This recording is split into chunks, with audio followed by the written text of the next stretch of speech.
this losing streak is on KD. I'm going to put a lot of it on him. And it's a testament to his greatness that I'm putting it on him.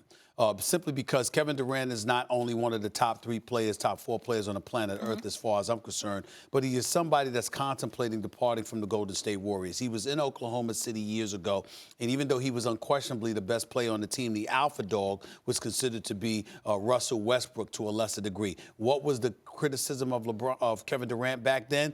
He didn't step up and be assertive enough to take the bull by the horn, remind everybody, including Russell Westbrook, this was his franchise and everything needed to go through him. Okay, so that was problematic in and of itself. So that was a big issue. Then you go to Golden State. Well, clearly, that's Steph Curry's team, and they could not have won the championship without Kevin Durant. We recognize that, Kevin Durant, the player, all right? Does that seem to be satisfactory enough? We don't know because he's contemplating leaving, according to numerous sources. So now what do we find ourselves thinking about? We find ourselves looking at Kevin Durant, not just a player, but the leader. You get into a beef with Draymond Green on the side, on court side, on the bench, transitioning from regulation to overtime against the Clippers last Monday.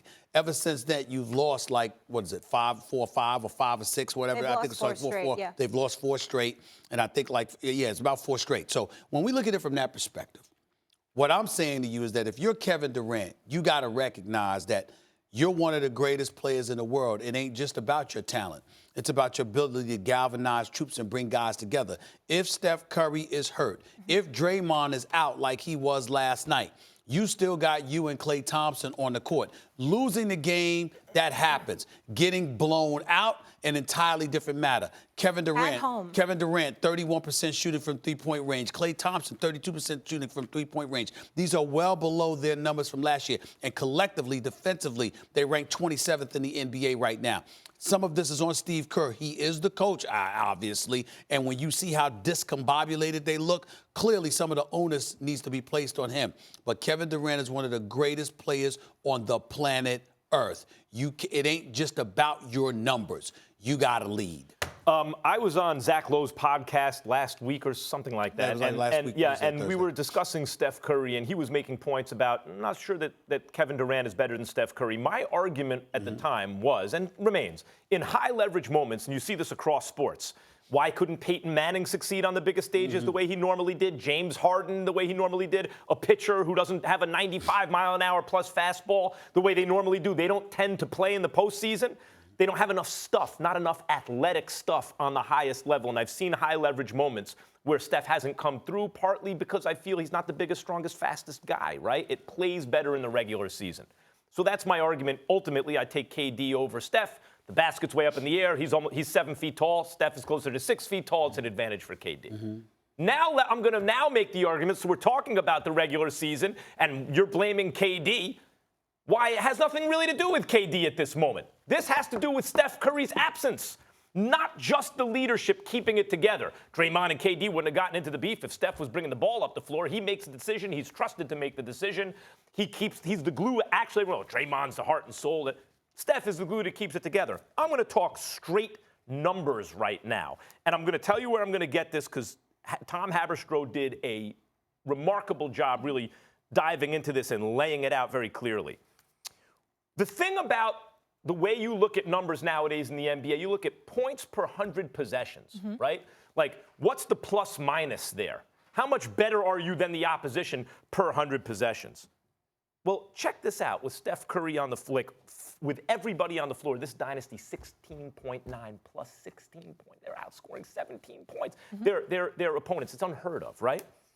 You start taking all-stars away from Steph, it barely budges. It goes down, if you take everyone away, to 13.9 points. A couple of points difference. That's if Steph's by himself on the floor. Think about that. You take KD away, it goes down a point. You take Klay away, it goes down another point, something like that. You take Steph away, it drops all the way down. So, you have all of them together, no Steph, drops all the way down 5 points. They're outscoring their opponents. Now you do the same thing with everyone else, including KD. They're basically the same as their opponents. If a solo KD is actually, without the other all-stars, is actually it's like minus half a point. The point is, anyone who doubts that this is 100% Steph Curry's absence, The numbers say the same thing your eyeballs tell you. Yeah, Steph is the engine that But makes shouldn't this they be team able to go. do it without That's Steph Curry? what I'm saying to you, Max. Here's why you're wrong. Because you're giving those facts, and they are unquestionable facts. What I'm saying to you is it shouldn't be that way. It shouldn't be that way if KD is what we all say he is. In other words, my point is you can point to all the numbers and the difference in the team without a 19-point-per-game drop-off. A 19-point-per-game drop-off with KD and Klay Thompson on the floor?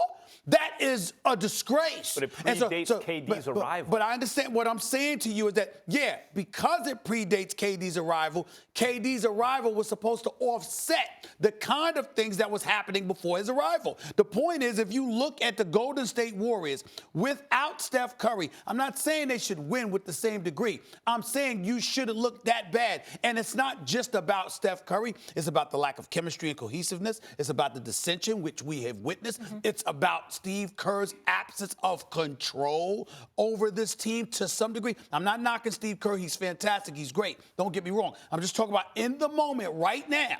You might have rested on the laurels of knowing that you had all of those guys. Here's what I was saying. And that's not supposed to be the case. The whole system is based on the way Steph Curry plays. Now, if you had Damian Lillard on the bench, probably it would be all good. Quinn Cook can do certain things that Steph can do for a certain number of minutes, but there's a big drop-off. You would have to change the whole way they played basketball once Steph leaves the court in order for what you're saying to be true. Now, what KD is there really, in my opinion, is in those high leverage moments in the playoffs, you cannot beat the Warriors now. It's too much firepower. But it remains the fact that you take Steph out of the system, as Tom Haberstroh points out. No, he is the system. 100%.